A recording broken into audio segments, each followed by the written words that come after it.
MSN football ടോക്സിലേക്ക് അവർക്കും സ്വാഗതം.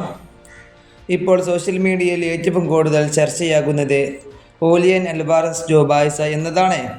നമുക്കറിയാം, ബാഴ്സലോണയ്ക്ക് അൽവാരസിനെ കൊണ്ടുവരാൻ താല്പര്യമുണ്ട്. പ്രത്യേകിച്ച് ബാഴ്സലോണയുടെ പ്രസിഡന്റ് ആയിട്ടുള്ള ജോൺ ലാപ്പോർട്ടയ്ക്ക് ആണ് ഏറ്റവും കൂടുതൽ ആഗ്രഹമുള്ളത് താരത്തെ ബാഴ്സയിലേക്ക് എത്തിക്കുക എന്നത്.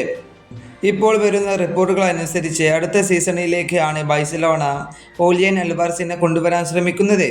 അതുപോലെ തന്നെ താരത്തിനും ബാഴ്സയിലേക്ക് വരാൻ ഇപ്പോൾ ആഗ്രഹമുണ്ട്.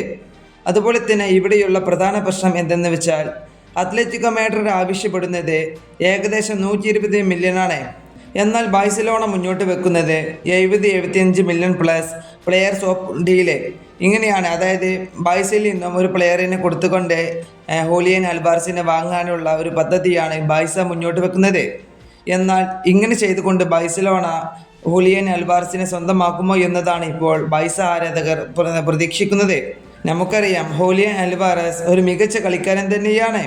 ഈ സീസണിൽ അത്ലറ്റിക്കോയ്ക്ക് വേണ്ടി താരം 50 മത്സരങ്ങളിൽ നിന്ന് 19 ഗോളും 10 അസിസ്റ്റും നേടിയിട്ടുണ്ട്. നമുക്കറിയാം, ഇത് താരത്തിൻ്റെ രണ്ടാമത്തെ സീസണാണ് അത്ലറ്റിക്കോ മാഡ്രിഡിൽ. അതുപോലെ തന്നെ അർജന്റീനയിലും താരം മികച്ച രീതിയിൽ തന്നെയാണ് കളിക്കുന്നത്. അതുപോലെ തന്നെ കഴിഞ്ഞ വർഷങ്ങളിൽ തന്നെ വന്നിരുന്ന ഒരു റൂമറായിരുന്നു അൽവാരസ് ജോ ബാഴ്സ. ഇത് ഈ സീസണിൽ നടക്കുകയാണെങ്കിൽ അത് ബാഴ്സ ആരാധകരെ സംബന്ധിച്ചിടത്തോളം വളരെ സന്തോഷം നൽകുന്ന ഒരു കാര്യമായിരിക്കും. ഫുട്ബോൾ വാർത്തകൾ അറിയാൻ വേണ്ടി നിങ്ങൾ ഈ ചാനൽ തീർച്ചയായും സബ്സ്ക്രൈബ് ചെയ്യുക.